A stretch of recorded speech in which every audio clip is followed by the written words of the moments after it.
दोस्तों यूपीआई से आज कौन वाकिफ नहीं है। डिजिटल पेमेंट आज भारत के पेमेंट का जरिया बन गया है। ये स्टेटमेंट गलत नहीं होगा। ये आंकड़े भी देख लीजिए। आज भारत में यूपीआई के जरिए हर सेकंड 2348 ट्रांजैक्शन होते हैं। जी हाँ, चाहे चाय की टपरी हो या कोई मॉल, मोबाइल से क्यूआर कोड स्कैन करो और पेमेंट डन। ऐसे में भारत सरकार का कहना है कि 2022 के अंत में डिजिटल वॉलेट का कुल लेन देन करीब 126 लाख करोड़ रुपए का था। जी हाँ, आपके बैंक खाते या डिजिटल वॉलेट में पैसे हों और इसी चक्कर में हमसे खूब सारे पैसे भी खर्च हो जाते हैं। लेकिन आप चिंता मत करिए, क्योंकि अब यूपीआई पेमेंट के लिए ये इकलौती शर्त भी खत्म होने वाली है। जी हाँ दोस्तों, सही सुना आपने। दरअसल 6 अप्रैल 2023 को रिजर्व बैंक यानी कि आरबीआई ने घोषणा की है कि यूपीआई पेमेंट के लिए अब लोग बैंक के जरिए क्रेडिट लाइन का इस्तेमाल कर सकते हैं। यानी बैंक अकाउंट में पैसा ना हो तो भी यूपीआई के जरिए पेमेंट किया जा सकता है, जिसे बाद में आप बैंक को वापस चुका सकते हैं। जी हाँ, बिल्कुल उसी तरह जैसे अभी फ्लिपकार्ट और अमेजॉन की पे लेटर वाली सुविधा है कि सामान अभी ले लीजिए, पैसा बाद में दे दीजिएगा। बस सिर्फ फर्क इतना है कि इस बार आपको खुद आपका बैंक खर्चने के लिए पैसा देगा, सामान आप खरीद लीजिएगा। और इस घोषणा के 5 दिन बाद यानी 11 अप्रैल को आईसीआईसीआई ने यूपीआई पेमेंट पर भी किश्तों का ऑप्शन दे दिया है। बेशक ये ऑप्शन इमरजेंसी के लिए शानदार साबित होगा, साथ ही ऐसे लोगों के लिए भी यूजफुल होगा जिनकी सैलरी नहीं आई है और उन्हें कहीं बेसिक पेमेंट करनी है। अब यूपीआई से जुड़े इन 2 बड़े ऐलान को सुनने के बाद आपके मन में भी कई तरह के सवाल आए होंगे, जैसे कि क्रेडिट लाइन क्या है, खाते में बिना पैसे यूपीआई पेमेंट कैसे होगा, किश्तों में अदा करने का ऑप्शन होगा भी या नहीं, कितने रुपए मिलेंगे। आइए जानते हैं। दोस्तों सबसे पहले जान लेते हैं कि आखिर ये क्रेडिट लाइन होता क्या है, जिसे आरबीआई ने यूपीआई पेमेंट के इस्तेमाल की परमिशन दे दी है। सीधे शब्दों में कहें तो ये लोन देने का सबसे आसान जरिया है। यहाँ ध्यान देने वाली बात यह भी है कि इसमें कर्ज की लिमिट पहले से ही तय होती है। जी हाँ, और इस क्रेडिट लाइन का फायदा उठाने के लिए पहले बैंक में अप्लाई करना पड़ता है। जी हाँ दोस्तों, आप अपने यूपीआई से डायरेक्ट ये फैसिलिटी नहीं ले सकते। अब मान लीजिए आपने अपने बैंक से 10,000 रुपए की क्रेडिट लाइन अप्रूव करा ली। इसके बाद 10,000 रुपए तक आप यूपीआई पेमेंट से खर्च कर सकेंगे।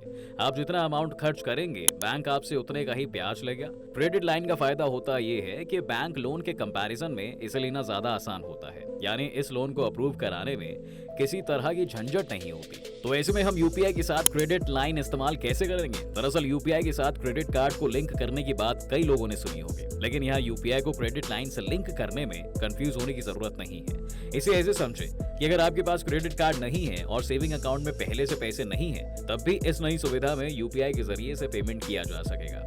अब सवाल उठता ये है कि ये होगा कैसे। तो सबसे पहले आपको बैंक से इसके लिए एक एप्लीकेशन अप्रूव कराना होगा। अप्लाई करने पर बैंक पेमेंट करने के लिए एक अमाउंट अप्रूव कर देगा। ऐसे में जब आपके अकाउंट में पैसा ना हो तो भी यूपीआई के जरिए से पेमेंट हो जाएगा। अभी तक यूपीआई के जरिए 3 तरीकों से पेमेंट किया जा सकता है दोस्तों। इसमें पहला तरीका है बैंक अकाउंट को यूपीआई से लिंक करिए और क्यूआर कोड स्कैन करिए, फिर सिक्योरिटी पिन डालने पर अकाउंट से पैसे कट जाते हैं। इस तरीके से पेमेंट करने पर किसी भी तरह का एक्स्ट्रा चार्ज नहीं लगता।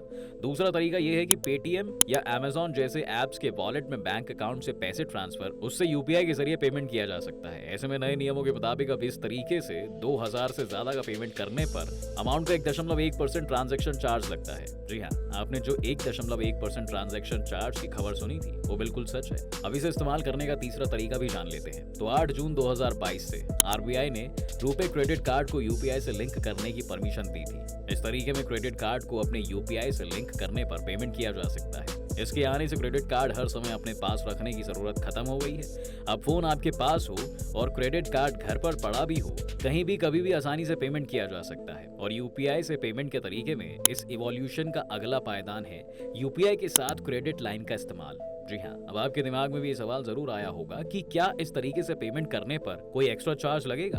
तो जैसे कि आप सभी ने वो खबर सुन ही ली होगी, जब मार्च 2023 में national payment corporation of India ने 2,000 से ज्यादा रुपए के प्रीपेड पेमेंट पर 1.1% ट्रांजैक्शन चार्ज लगाने का सुझाव दिया था। तो आपको यहाँ से क्लियर कर दें कि ये चार्ज यूपीआई और कार्ड दोनों के माध्यम से ट्रांजैक्शन करने पर लगेगा।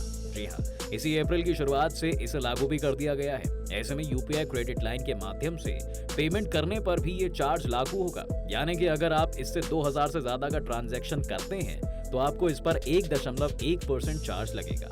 अब जब इतना चार्ज लगेगा तो इसे इस्तेमाल करने के कुछ फायदे भी हम आपको बता देते हैं। इसका सबसे बड़ा फायदा ये है दोस्तों कि ये इसके शुरू होने पर वॉलेट से क्रेडिट कार्ड का भार कम हो जाएगा। इसका मतलब वॉलेट में ज्यादा खाली जगह। इकोनॉमिक एक्सपर्ट्स की माने तो यह इकोनॉमिक लिहाज से भी फायदेमंद है। लोगों को कहीं भी कभी भी कुछ खरीदने के लिए उनके पास कार्ड का होना जरूरी नहीं है। इसके अलावा ये बाय नाउ पे लेटर के लिहाज से फायदेमंद होगा। पैसा ना होने पर किसी चीज को खरीदने के लिए टालना नहीं पड़ेगा। यूपीआई से क्रेडिट लिंक से ये आसानी से खरीदारी कर पैसे बाद में भरे जा सकेंगे। दूसरी तरफ ये छोटे और मझोले बिजनेस यानी एमएसएमई इंडस्ट्री के लिए भी फायदेमंद होगा। ऐसे बिजनेस को ज्यादा बड़ी अमाउंट उधार नहीं लेना हो तो वो इसका इस्तेमाल कर सकते हैं। भारत जैसे देश में जहां अब भी ज्यादातर लोगों के पास क्रेडिट कार्ड नहीं है दोस्तों, वहां इसका फायदा और भी ज्यादा बढ़ जाएगा। स्टैटिस्टा के मुताबिक भारत में फिलहाल 7 करोड़ 30 लाख लोगों के पास क्रेडिट कार्ड है।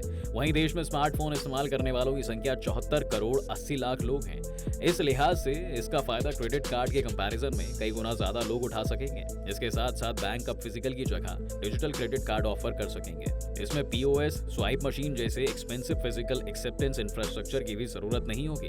अब आते हैं हम अपने मेजर सवाल पर, यूपीआई क्रेडिट लाइन से कितने रुपए तक का उधार लिया जा सकेगा। तो अगर आपने कभी क्रेडिट कार्ड इस्तेमाल किया होगा दोस्तों, तो आप जानते होंगे कि क्रेडिट कार्ड के लिए बैंक की तरफ से एक लिमिट तय होती है। जी हाँ, यानी आप एक फिक्स्ड अमाउंट से ज्यादा खर्च नहीं कर सकते। इसी तरह नए तरीके में भी उधार लेने का अमाउंट बैंक तय करेगा।